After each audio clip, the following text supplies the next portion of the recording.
नमस्कार, माझे नाव नंदिनी महेश बाबुल. मी इयत्ता 9वी मध्ये शिकते. आज मी इथे शेतीविषयी हा एक मुद्दा मांडणार आहे. आमच्या गावामध्ये खूप लोक असे आहेत की त्यांना एक टाइमचं खायला भेटत नाही. बाकीच्या लोकांचं सोडून मी जर का माझ्या घरातच बघितलं तर लोकांना एक टाइमचं खायला नाही आहे. माझे पप्पा जे दिवस रात्र काम करतात, पुढच्या वर्षी माझी 10वी आहे, त्याच्यासाठी पुस्तकं क्लासेसची फी व ते सगळे सगळ्यांना पैसे भरण्यासाठी आमच्या घरात 1 रुपया नाही आहे. का बरे असं होतंय? या लोकांमुळे.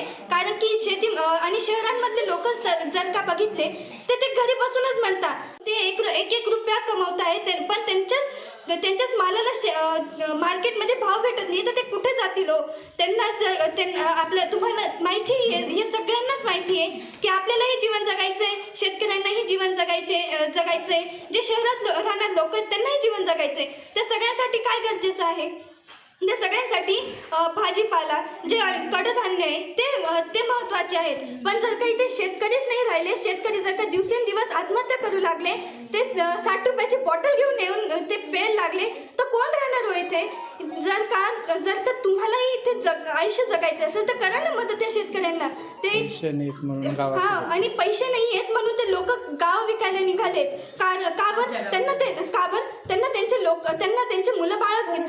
त्यांच्या मुलाबाळांना खायला नाही द्यायचं का? त्यांना त्यांच्या परिवाराची काही गरजा वस्तू जे लागणाऱ्या आवश्यक गोष्टी ते पूर्ण नाही करायच्या. आणि माळवाडी गावामध्ये खूप लोक असे आहेत की ते आता जमिनी विकायला निघाले आणि त्याच्यामध्ये माझे पप्पा बी आहेत. म्हणजे माझे पप्पा जे दिवस रात्र काम करतात ते आज शेती विकायला निघाले.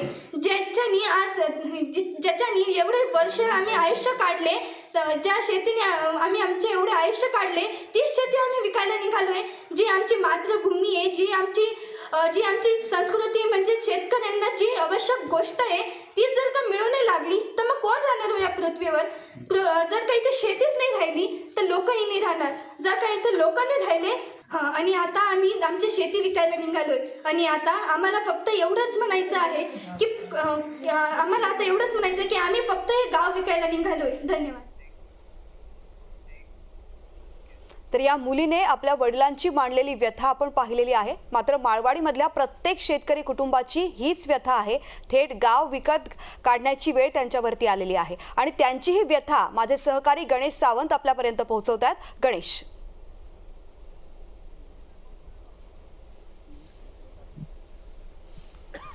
बरोबर आहे तृप्ती.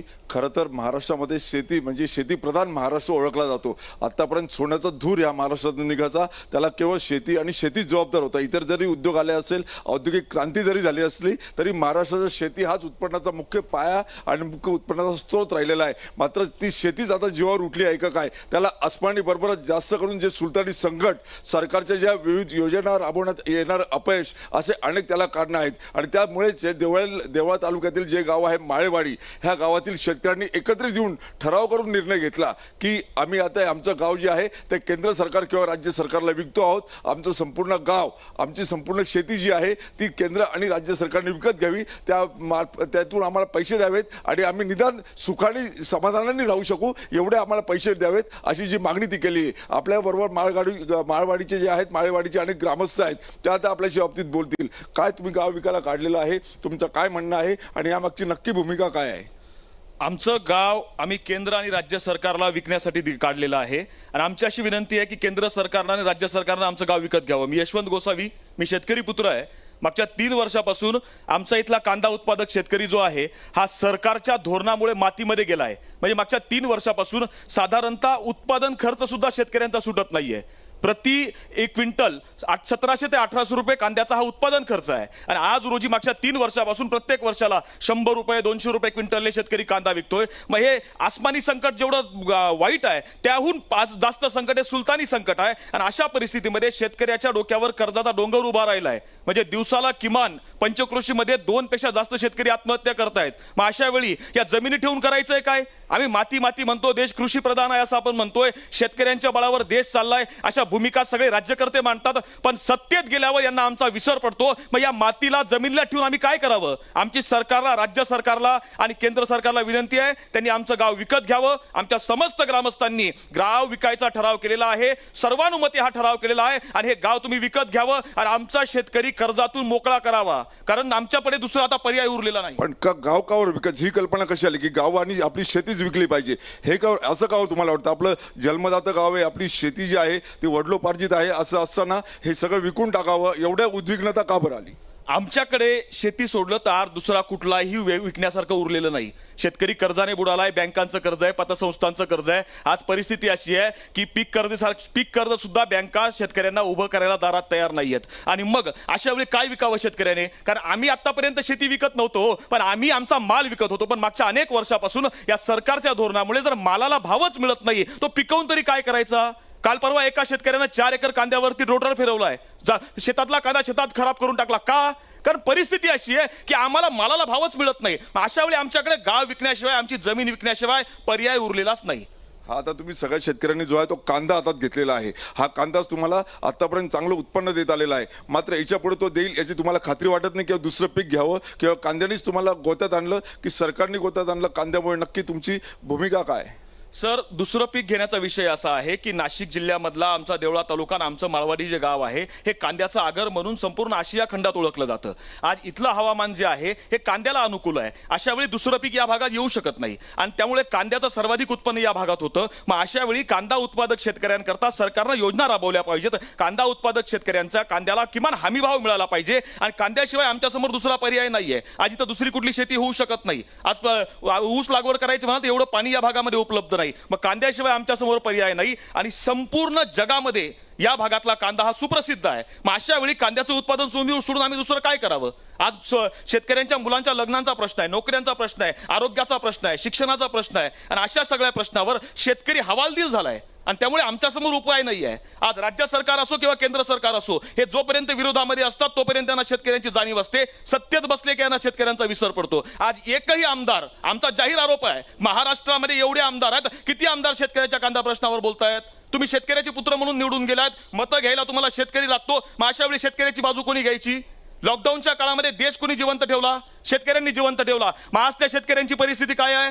किमान आज मला तुमचा न्यूज चॅनलवाल्यांचा अभिमान आहे की तुम्ही आमच्या बांधापर्यंत आलात, पण इथं येणं हे आमदार खासदार मंत्र्यांचं कर्तव्य होतं. एखादं गाव जर विक्रीला निघाल असेल तर ही लोकप्रतिनिधींना लाज वाटली पाहिजे की जर एखाद्या गावातली सर्व लोक एकत्र येऊन गाव विकायला काढतायत आणि म्हटल्यावर लोकप्रतिनिधींना लाज वाटली पाहिजे की आपल्या राज्यातलं, आपल्या जिल्ह्यातलं, आपल्या भागातलं एखादं गाव विक्रीला निघत असेल तर आपण त्या ग्रामस्थांची भेट घेतली पाहिजे. आज विधिमंडळात जे आहे तो प्रश्न उपस्थित केलेला आहे की कांदा किंवा अन्य पीक अवकाळी पाऊस जो झाला, नुकसान भरपाई तुम्हाला मिळाली पाहिजे आणि चांगली जी आहे नुकसान भरपाई मिळाली पाहिजे. मात्र अजून त्यावर चर्चा सुरू झालेली नाही आणि उद्या अर्थसंकल्प आहे, तर त्या चर्चेतनं जी चर्चा कशा स्वरूपात होईल आणि अर्थसंकल्पाकडनं तुम्ही काय अपेक्षा करता? सरकारने आश्वासन दिले की आम्ही आज संध्याकाळपर्यंत काय ती मदत तुम्हाला देऊ. मी तुम्हाला आठवण करून देऊ इच्छितो की मागच्या वर्षी झालेल्या अवकाळीची मदत आज तागायत आम्हाला मिळालेली नाही.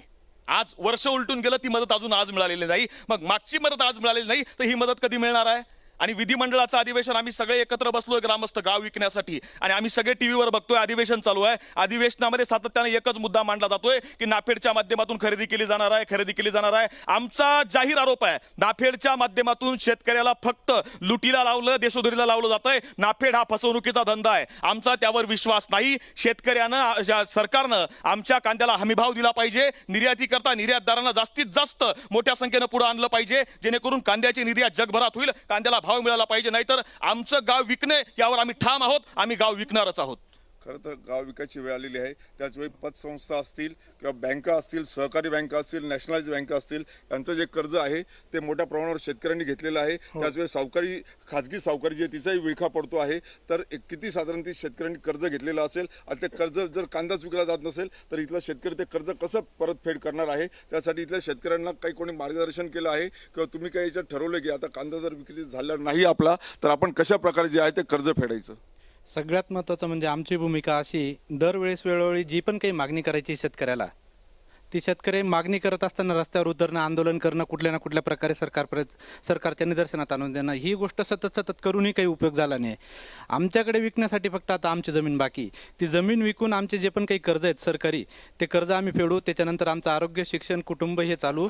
त्याच्या पलीकडे आमच्याकडे दुसरा काही सोर्स उरलेला नाही. आता किती कर्ज असेल ह्या भागातल्या शेतकऱ्यांचं, किती कोटीमध्ये किंवा काय कर्ज असेल, कशा प्रकारचं एक कर्ज घेतलेलं आहे इथल्या शेतकऱ्यांनी? गेल्या 4-5 वर्षापासून कुठल्याच पिकाला भाव नाही. आम्ही कांदा व्यतिरिक्त दुसरेही पिकं आलटून पलटून करून बघितलेले आहेत. पीक पलटून सुद्धा कुठल्या पिकाला आम्ही भाव भेटत नाही, भाव मिळत नाही. त्याचे पीक उत्पादन काढण्यासाठी लाखो रुपये खर्च होत आहे. तर लाखो रुपयाचा खर्चाचा डोंगर हा दिवसेंदिवस वाढत आहे. प्रति शेतकरी जर पकडलं तर 10 लाखाच्या आसपास प्रति शेतकरी कर्ज होऊन गेलेलं आहे. आणि ते मग आता ते फेड्यासाठी तुम्हाला काय पाठपुरावा घेतला होतो, बँका मागे लागतात, सहकारी संस्था किंवा इथल्या ज्या संस्था आहेत त्या तुमच्या मागे लागतात, आणि जो शेतकरी आहे तो आता खाजगी सावकारीकडे वळायला लागलाय? खाजगी सावकारीकडे वळण्यासारखं आमच्याकडे खाजगी सावकार सगळेच कर्जबाजारी झालेले खाजगी सावकार, हा विषय आमच्याकडे येतच नाही. सरकारी बँक आमच्याकडे तगादा करतायत. बँकांचे कर्जांचे हप्ते भरा. बँकांचे कर्जांचे हप्ते भरण्यासाठी कुठला उत्पन्नाचा सोर्स नाही. कुठला सोर्स नसल्यामुळे शेवटचा पर्याय अंतिम उरतो तो गावाने एकमताने ठराव केलेला आहे, शेतजमीन विकणे. आणि शेतजमीन विकून जो काही मोबदला येईल त्याच्यातनं कर्जमुक्त होणे. आज जो एक ह्या गावामध्ये जो सामाजिक प्रश्न अजून एक निर्माण झालेला आहे की इथे मुली मिळत नाहीत किंवा मुली दिल्या जात नाहीत, की कांद्याचं पीक आहे, शेतकऱ्याला जे आहे, तरुण शेतकऱ्याला जे आहे ते उत्पन्नाचं साधन नाही, त्यामुळे या भागात मुली दिल्या जात नाहीत, असं सुद्धा एक या भागात चर्चा होते. तर त्या बाबतीत आपण काय सांगाल? आपल्याला काय वाटतं की इथे मुली दिल्या जात नाहीत आजच्या गावातनं? हे एक वास्तव मांडण्याचा तुम्ही खूप मोठा प्रयत्न केला, त्याबद्दल मी पहिल्यांदा आपले धन्यवाद देतो. कारण विषय असा आहे की जे आजपर्यंत हा मुद्दा एकही माध्यमांनी उपस्थित केलेला नव्हता, तो केला तुम्ही. पण प्रथमतः मी आपल्याला त्या विषयावर नंतर बोलतो. पहिल्यांदा मला तुमच्याशी जे बोलायचं आहे या कांदा विषयावर आणि गाव विकण्यासंदर्भात. तर मी माननीय मुख्यमंत्री महोदय, माननीय राज्यकर्ते जे कोणी असतील, प्रथमतः त्यांना होळीच्या खूप खूप शुभेच्छा देतो. कारण काल आम्ही बघितलं प्रसार माध्यमांवरती की माननीय मुख्यमंत्री साहेब असो किंवा इतर कोणी राज्यकर्ता असो, ते काल होळी खेळण्यामध्ये खूप मग्न होते. आणि त्यांच्याकडे बघून आम्हाला खूप आनंद झाला. मनात एक दुःख होतं की आम्ही गाव विकतोय आणि ते होळी खेळण्यामध्ये मग्न होते. बरं, असो, ठीक आहे, होळी सण आहे, त्यांनी साजरा केला पाहिजे. पण आज जे राज्यकर्ते त्यांनी तो सण साजरा करत असताना जे आपल्या राज्यातील जी जनता आहे ती कोणत्या परिस्थितीत आहे, काय वावरते, या गोष्टीचा त्यांनी प्रथमतः विचार करायला पाहिजे होता. दुसरी गोष्ट मला असं म्हणायचं आहे की हे म्हणता की अनुदान द्या, भावाला द्या, भाव वाढ करा, असं करा. एक प्रथमतः मला असं म्हणायचं आहे की जर आपण शेतकऱ्याला बळीराजा म्हणतो, बळीराजा म्हणजे हा राजा कधी अनुदान घेत नसतो, तो अनुदान देत असतो.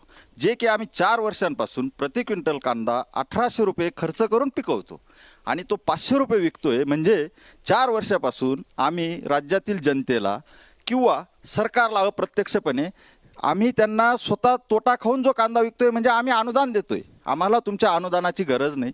जे आमच्या कष्टाचं आहे त्याला योग्य आणि स्वामीनाथन आयोगाप्रमाणे ज्या शिफारसी आहेत त्याप्रमाणे हमी भाव जो तुम्ही ठरवा, त्याला येणारा खर्च बघा, त्या खर्चावर आपण त्यांना भाव किती दिला पाहिजे हे बघा आणि मग त्याच्यानुसार तुम्ही भाव ठरवा. आम्ही म्हणत नाही की आम्हाला उत्पादन खर्चापेक्षा तुम्ही खूप अवाजवी भाव द्या, तेही आम्हाला अपेक्षा नाही. फक्त जे पिकवतो आमच्या कष्टाचे आणि स्वामीनाथन आयोगाप्रमाणे त्या शिफारशी लागू करून तुम्ही जो काही भाव असेल तो ठरवा. पण हा कायमस्वरूपी मी सांगतो, इथून मागे कोणतंही सरकार आलं तर हा न सुटणारा प्रश्न आहे. पण आमचे आता ह्या सगळ्या प्रश्नांवरती कोणीच मार्ग काढत नसल्यामुळे जो शेवटचा आम्ही जो निर्णय घेतलेला आहे गाव विकण्याचा, कारण गाव विकण्याचा निर्णय का घेतलेला आहे, जर आम्ही उत्पादन खर्च करून तो उत्पादन खर्च पण निघत नाही आणि वरून कर्जबाजारी होतोय, मग त्यापेक्षा न काही केलेलं बरं. जे विकून येणारे पैसे, उरलेला प्रपंच, काय जे उरतील तर ते पण कांद्याप्रमाणे जर त्यांनी जमिनीला पण भाव नाही दिला तर आम्ही पण नाही काही करू शकत.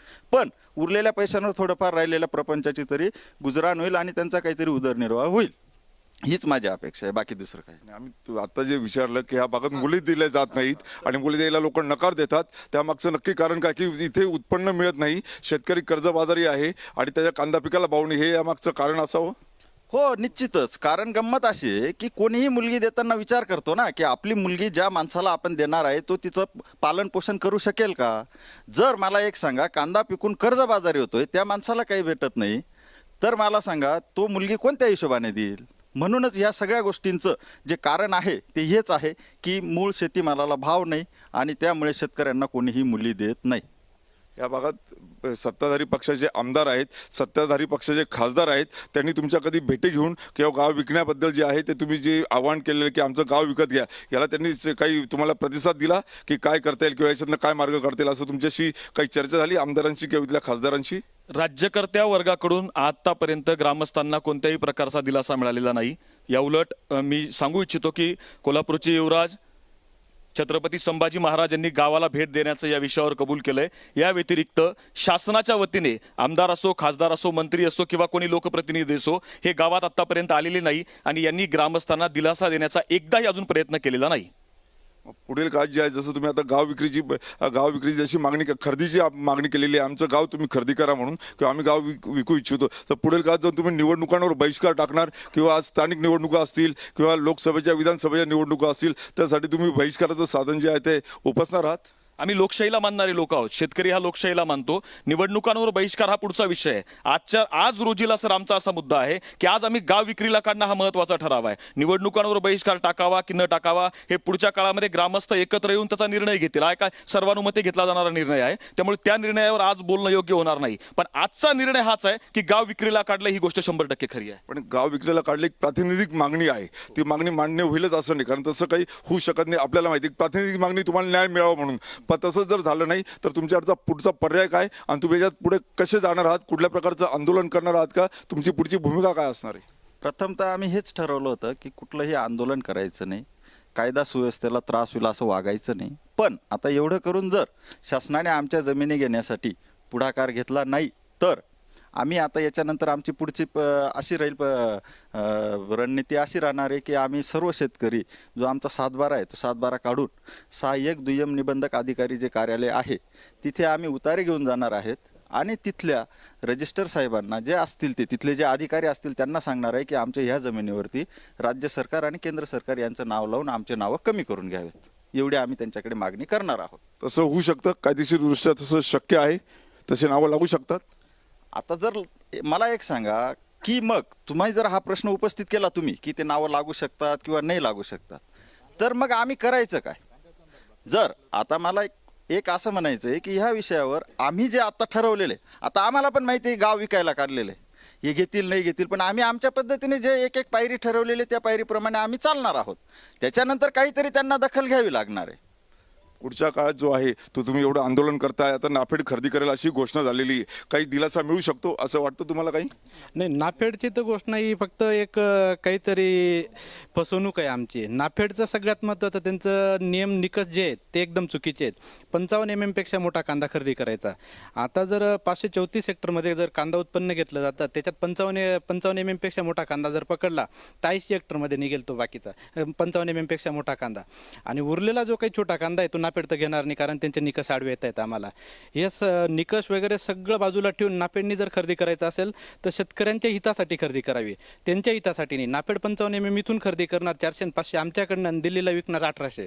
हे नाफेड बी आमच्यासाठी काही कामाचं नाही. नाफेडने जे म्हणजे व्यापारी नेमलेले आहेत, नाफेड थेट खरेदी करत नाही, नाफेड त्या व्यापाऱ्यांमार्फत खरेदी करतं, तर त्यामुळे सुद्धा तुमचं नुकसान होतं. भरपूर नुकसान आहे त्याच्यामधनं. पण जे पण काही नाफेडवाले खरेदी करतायत व्यापार याच्यात अधिकाऱ्यांमार्फत, त्यांचे निकष त्यांना आडवे येत आहेत. त्या निकषांमुळे आम्हाला खूप मोठा त्रास होतोय आणि आमच्या शेती बाजाराला भाव मिळत नाही. नाफेडचा जो निकष आहे तो निकष अधिकारी फॉलो करतात. अधिकाऱ्यांनी फॉलो केल्यानंतर त्यांनी सांगितल्याप्रमाणे भावाप्रमाणे खरेदी करायचं, ज्याला द्यायचं असेल तो देतो आणि प्रतवारी करायला लावतात. त्याच्यात पण बऱ्याच शेतकऱ्यांना ते परत काढून देतात. पण मग त्याचा नाफेडच्या खरेदीचा काहीच उपयोग नाही, बांधावर येतच नाही. आतापर्यंत ते बांधावर आलेच नाही, कोणी भेटायला सुद्धा नाही आलं. कारण आपल्या ज्या केंद्रीय राज्यमंत्री भारती पवार त्यांनी घोषणा केली, विधिमंडळात घोषणा आली की नाफेडनी खरेदी सुरू केलेली आहे. नाफेडने जरी खरेदी सुरू केलेली फक्त ती त्यांची घोषणेपुरती, ग्राउंड लेवलला नाफेडची कुठलीही खरेदी नाही ना आमच्यापर्यंत कुठली माहिती दिलेली नाही.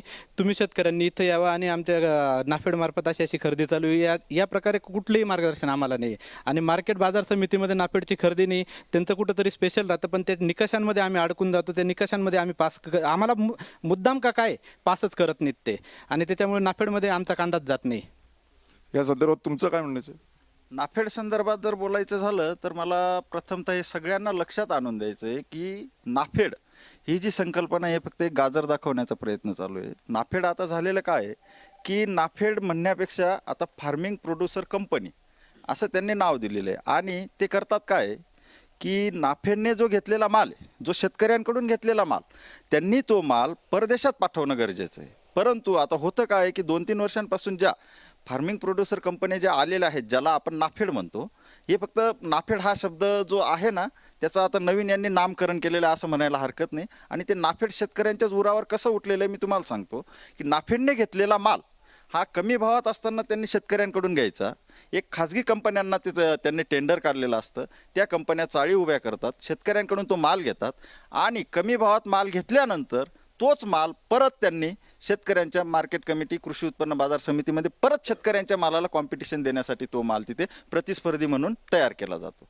तर मुळात नाफेड ही संकल्पना अशी नाही आहे की त्यांनी शेतकऱ्यांकडून माल घेतल्यानंतर त्यांनी तो परस्पर पाठवणं गरजेचं आहे. परंतु इथे उलटं होतंय, नाफेड हा माल घेतं आणि ज्या वेळेस बाजारात भाव वाढला की त्यावेळेस शेतकऱ्यांचीच प्रतिस्पर्धी तुलना म्हणून तो माल तिथे आणला जातो. पण निर्यातीला परवानगी नाही आहे, अनेक देशांना कांद्याची गरज आहे, अशा परिस्थितीत निर्यातही केला जात नाही, भावही मिळत नाही. आज सकाळी ज्यावेळी अमेरिकेमध्ये काही आमचे मित्र आहेत किंवा US मधले काही पोरं या वेगवेगळ्या भागातले आहेत, आज दुबईमध्ये जी कांद्याचा भाव आहे हा दुबईमध्ये 500 रुपये किलोने कांदा आज विकला जातोय. आखाती देशामध्ये कांद्याची प्रचंड मागणी आहे.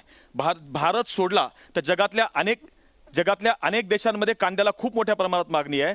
आणि परिस्थिती अशी आहे की आज रोजी सरकारचं निर्यात धोरण जे आहे याला सर्वस्वी कारणीभूत आहे. सरकारनं काय केलंय की भारत हा जगामध्ये कांद्यासंदर्भात बेभरवशाच्या निर्यातीचा देश म्हणून भारताची ओळख निर्माण झाली आहे. कारण कधीही कुठेही निवडणुका लागल्या की यांनी कांद्यावर निर्यात बंदी लागावी. दिल्लीची निवडणूक लागली कांद्यावर निर्यात बंदी, बिहारची निवडणूक लागली कांद्यावर निर्यात बंदी. आणि त्यामुळे जगभरातले जे देश आहेत हे भारतीय कांद्याला आज घ्यायला तयार नाहीत. त्यामुळे सरकारनं पहिल्यांदा निर्याती संदर्भातलं महत्त्वाचं धोरण ठरवायला हवं, जेणेकरून हे धोरण जे आहे ना कायमस्वरूपी असलं पाहिजे.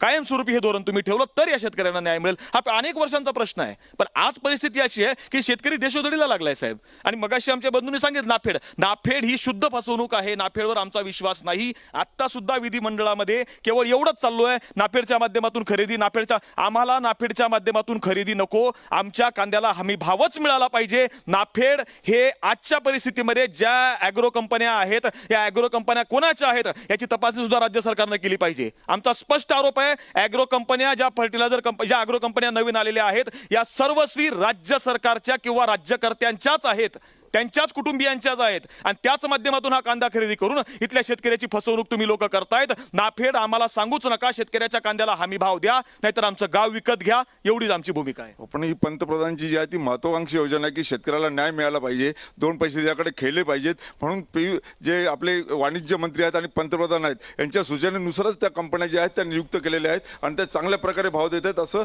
नाफेडचं किंवा त्या कंपन्यांचं म्हणणं आहे. आमच्यापर्यंत तुमच्यापर्यंत कुठली माहिती आली आम्हाला माहित नाही, पण आम्ही स्वतः शेतकरी आहोत. आम्ही नाफेडला अनेकदा कांदा दिलाय. मगाशी तुम्हाला सांगितलं की 55 mm कांदा म्हणजे कांद्याची निवड करून यांना कांदा पाहिजे. बरं, तो कांदा हे साठवणूक करणार खाजगी पद्धतीने आणि पुन्हा त्याच ज्या मार्केटमध्ये शेतकरी कांदा विकतोय त्याच मार्केटमध्ये हा कांदा आणणार. हे कोणतं नाफेडचं धोरण आहे? नाफेडचा कांदा हा परकीय देशामध्ये गेला पाहिजे ना, परदेशामध्ये गेला पाहिजे. तो तिथं न जाता स्थानिक मार्केटमध्ये येण्याचं कारण काय आहे? नाफेडचा कांदा जर स्थानिक मार्केटमध्ये येणार असेल आणि तो शेतकऱ्यांकडून बांधावरून तुम्ही कमी किमतीमध्ये घेऊन मार्केटमध्ये विकणार, शेतकऱ्यालाच प्रतिस्पर्धी म्हणून, त्या शेतकऱ्याच्या कांद्याला भाव कसा मिळणार आहे? हे धोरण कोणतं आहे? धोरणामध्ये बदल करावा लागेल. नाफेडची योजना आम्हाला नको, आमच्या कांद्याला हमी भाव असावा, मिळावा आणि या शेतकऱ्यांना, कांदा उत्पादकांना दिलासा, न्याय मिळावा, ही रास्त मागणी आहे. सर, खरं तर कांद्याला भाव नाही, गाव विकायला काढलेले. अशा परिस्थितीत गावातल्या बहुतेक गावकऱ्यांची, कारण सगळेच शेतकरी आहेत, आर्थिक परिस्थिती बिकट असेल. निश्चितच गणेश, शेतकऱ्यांची परिस्थिती अतिशय बिकट आहे. मावळमधल्या या गावकऱ्यांची सद्यस्थिती, त्यांची व्यथा आपण न्यूज स्टेटच्या माध्यमातून सरकार दरबारी मांडण्याचा प्रयत्न केलेला आहे आणि निश्चितच सरकार याची दखल घेऊन शेतकऱ्यांना ठोस आश्वासन देईल. राज्यभरातल्या सगळ्याच शेतकऱ्यांना योग्य ती मदत मिळेल अशी अपेक्षा करूयात. न्यूज स्टेटमध्ये आता वेळ झाली इथेच थांबण्याची. नमस्कार.